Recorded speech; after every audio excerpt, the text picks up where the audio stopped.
ಇನ್ನು ಬೆಂಗಳೂರು ಪಶ್ಚಿಮ ನಗರ ಪಾಲಿಕೆಯಿಂದ ವಿಶೇಷ ಕಾರ್ಯಾಚರಣೆಗೆ ಕೈಗೊಳ್ಳಲಾಗಿದೆ. ಸ್ವಚ್ಛ 41 ಖಾಲಿ ಸೈಟ್ ಮಾಲೀಕರಿಗೆ ಸ್ವಚ್ಛತೆಗಾಗಿ ನೋಟಿಸ್ ಅನ್ನು ಜಾರಿ ಮಾಡಲಾಗಿದೆ.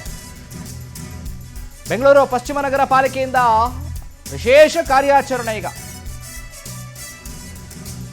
ಆಯುಕ್ತ ಡಾಕ್ಟರ್ ರಾಜೇಂದ್ರ ಕೆವಿ ಸೂಚನೆಯಂತೆ ಕಟ್ಟುನಿಟ್ಟಿನ ಕ್ರಮ ತೆಗೆದುಕೊಳ್ಳಲಾಗ್ತಾ ಇದೆ. ಗೋವಿಂದರಾಜನಗರ, ಬಸವನಗುಡಿ, ರಾಜಾಜಿನಗರ, ಮಲ್ಲೇಶ್ವರಂ, ಪದ್ಮನಾಭನಗರದ ನಿವೇಶನ ಮಾಲೀಕರಿಗೆ ನೋಟಿಸ್ ಅನ್ನ ಜಾರಿ ಮಾಡಲಾಗಿದೆ. ಸ್ವಚ್ಛಗೊಳಿಸದಿದ್ರೆ ಪಾಲಿಕೆಯಿಂದಾನೇ ತೆರವು ಕಾರ್ಯಾಚರಣೆ ಮಾಡಲಾಗುತ್ತೆ. ಆಸ್ತಿ ತೆರಿಗೆಯೊಂದಿಗೆ ಮಾಲೀಕರಿಂದ ದಂಡ ವಸೂಲಿಗೆ ಸಜ್ಜಾಗಿದ್ದಾರೀಗ ಜಿಬಿಎ. ಸಾರ್ವಜನಿಕ ಆರೋಗ್ಯ ರಕ್ಷಣೆ, ಸಾಂಕ್ರಾಮಿಕ ರೋಗ ತಡೆಗೆ ಈಗ ಮುಂದಾಗ್ತಾ ಇರೋದು. ನೋಡಿ, ನಿಮ್ಮ ನಿವೇಶನಗಳಲ್ಲಿ ಖಾಲಿ ಸೈಟ್ ಇರ್ತಾವಲ್ಲ, ಅಲ್ಲಿ ಕಸ ಹಾಕೋದು, ಏನು ಸ್ವಚ್ಛತೆ ಇಲ್ಲದೆ ಇರೋದು, ಈ ರೀತಿ ಇಟ್ಕೊಂಡಿದ್ರೆ ಅಲ್ಲಿ ನೋಟಿಸನ್ನು ಕೊಡ್ತಾರೆ. ನೋಟಿಸ್ ಕೊಟ್ಟು ಕೂಡ ನೀವೇನಾದರೂ ಅದನ್ನು ಕ್ಲಿಯರ್ ಮಾಡಲಿಲ್ವಾ, ಎಲ್ಲ ಜಿಬಿಎ ವತಿಯಿಂದ ಕೂಡ ಕ್ಲಿಯರ್ ಮಾಡ್ತಾರೆ. ಅದಕ್ಕಾಗುವಂಥ ವೆಚ್ಚವನ್ನು ನೀವೇ ಭರಿಸಬೇಕಾಗುತ್ತೆ.